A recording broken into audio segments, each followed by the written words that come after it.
Some of y'all have a habit of dreaming within your bank account. Some of your thoughts and visions are so big and so outlandish and so powerful and amazing, you'll end up talking yourself out of that dream from saying, I can't afford that. Well, guess what?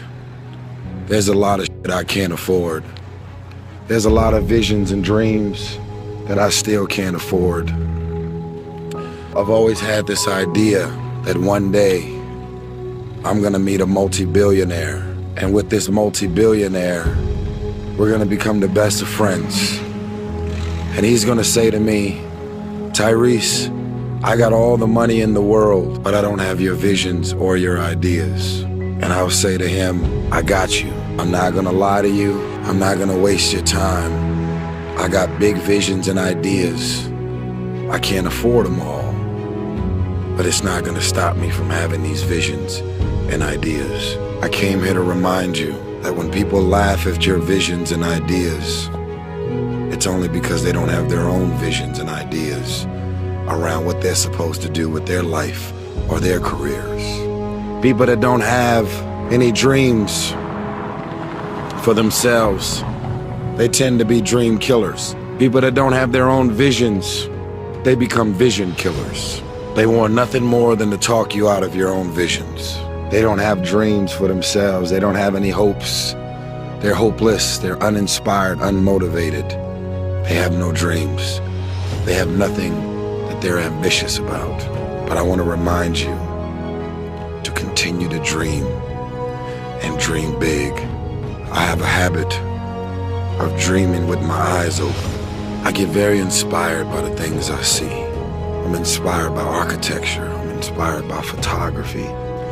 I'm inspired by ideas. I'm inspired by the idea that someone can have a vision, and if that vision had stayed in their mind, they would have robbed the world of the opportunity to experience that vision. This is the power of visions and ideas. This is the power of not allowing anyone to laugh at you. And if this person who built this would have allowed people to talk them out of their dreams and their visions, it wouldn't be here for us to see or experience. I just wanted to remind you to dream and dream big, and understand that your family and friends and loved ones, in most cases, boyfriends, girlfriends, they will be the first to try and talk you out of your dreams, your visions and ideas as to what you're supposed to do with your life. They will say, who wants you when you've already had 2 or 3 kids? Who wants you when you put on all that weight? Who wants you when you're looking like this and been through this and been through that? Nobody's interested in you. Nobody's checking for you. They'll laugh at you. They'll call you names because they have no dreams. They have no hunger for success. They don't have an appetite. They don't want it.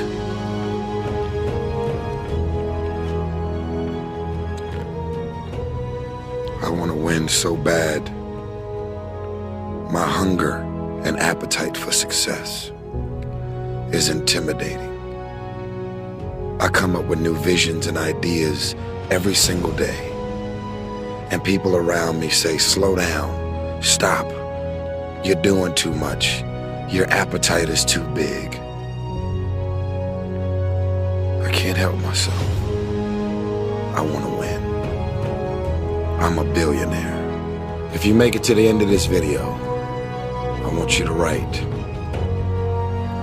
only those that can see the invisible can do the impossible. You have to be able to see what doesn't exist in order to be able to pull off or achieve what in most people's minds seems to be impossible. Only those that can see the invisible, being able to see what's not there. What is your vision? What is your idea? What was that God-sent dream?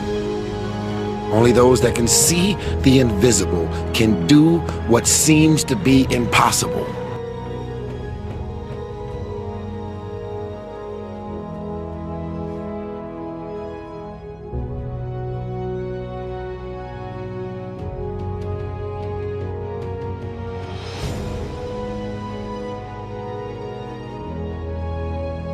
We all get stuck on a central point. In special operations lingo, we call it the X. And the X is that central point of attack. It is the point of incident. It's the point of the end moment. And for most of us, we focus on the pain. We focus on the misery. We focus on that stress. We focus on the past and what we've lost, instead of focusing on what really needs to happen.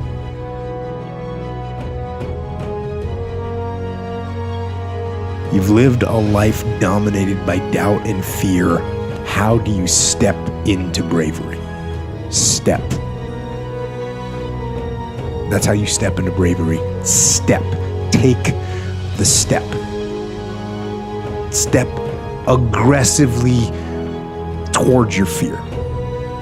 And that step towards your fear is the step into bravery. Because we're scared of what we don't know. And there is only one way to learn and to know, and that is to confront that fear. You have to step, you have to go. And this simple action, this simple attitude, it answers so many questions. How do you get to the gym every day? You step, you go. How do you change your diet? You step, you go. How do you overcome fear of failure or fear of success or fear of fear itself? You step. And how do you face the fear of the unknown? You step. Don't wait anymore. Don't think anymore. Don't plan anymore. Don't contemplate anymore. Don't make any more excuses or justifications.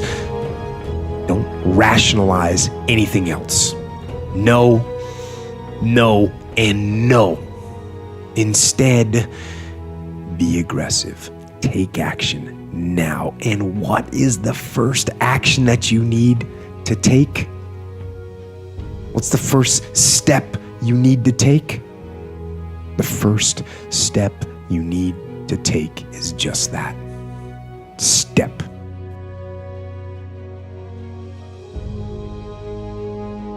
The most important conversation is the one you have with yourself.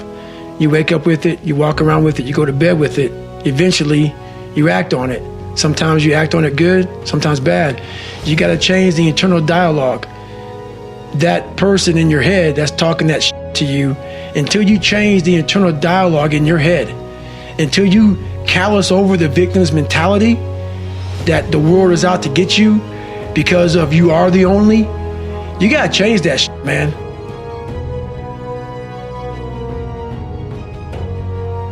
Do you have the courage? I'm going to drop something on you. It takes courage to be successful. It is far easier not to be successful. Misery will always have company. Success breeds contempt. If you don't want to make waves, be mediocre. Be normal and fit in. And if you're more concerned about people than you are God, then neutralize everything He put in you. Just fit in with everybody else. Dress like them, walk like them, act like them, eat like them, go where they go, think like they think, do what they do. And once you've neutralized your uniqueness, you don't need courage. It takes courage to be different. It takes courage to go where you've never gone before. For some of you, it took courage to come to this conference. It takes courage to get you outside of the bar. It takes courage to be successful. It takes courage to win. People don't talk about people that don't win. If you win, they're going to talk about you.